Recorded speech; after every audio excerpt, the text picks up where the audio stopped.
Selamat pagi Bapak Ibu sekalian. Hari ini saya akan menyampaikan materi mengenai generasi muda berbangga berbahasa Indonesia. Sebagai warga Indonesia yang tinggal di Indonesia ini, tentunya kita diajarkan mengenai bahasa Indonesia. Entah itu untuk pergaulan, pendidikan, maupun pekerjaan. Terlepas dari melekatnya bahasa Indonesia dengan kehidupan sehari-hari, perkembangan teknologi terus berjalan, dan mereka membawa unsur-unsur budaya asing ke dalam Indonesia ini. Salah satu unsur budaya asing tersebut yaitu bahasa asing.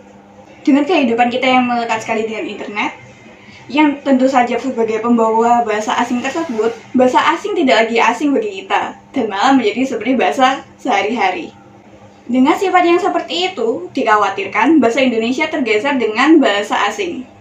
Bahkan terkadang ada generasi muda yang malah enggan menggunakan bahasa Indonesia dan memilih menggunakan bahasa asing dengan alasan-alasan yang sepele, seperti bahasa Indonesia kurang keren, bahasa Indonesia juga merupakan bahasa yang kurang maju. Perlu diingat bahwa bahasa Indonesia adalah bahasa pemersatu bangsa kita yang didapatkan melalui perjuangan para pendahulu kita, yang tentunya tidak mudah. Tanpa adanya bahasa Indonesia, kita tidak mungkin bersatu seperti sekarang ini. Bahasa Indonesia juga bukan bahasa yang kuno dan terbelakang. Buktinya, bahasa Indonesia juga dipelajari di negara-negara luar yang terbilang maju, seperti Jepang, Australia, Ukraina, dan Korea Selatan. Para orang luar tersebut mempelajari bahasa Indonesia karena mereka tertarik dengan kebudayaan Indonesia yang menurut mereka sangat unik. Dengan orang luar yang juga merasa tertarik dengan bahasa Indonesia, mereka menghargai bahasa Indonesia. Bisa disimpulkan, orang luar juga sangat menghargai bahasa Indonesia.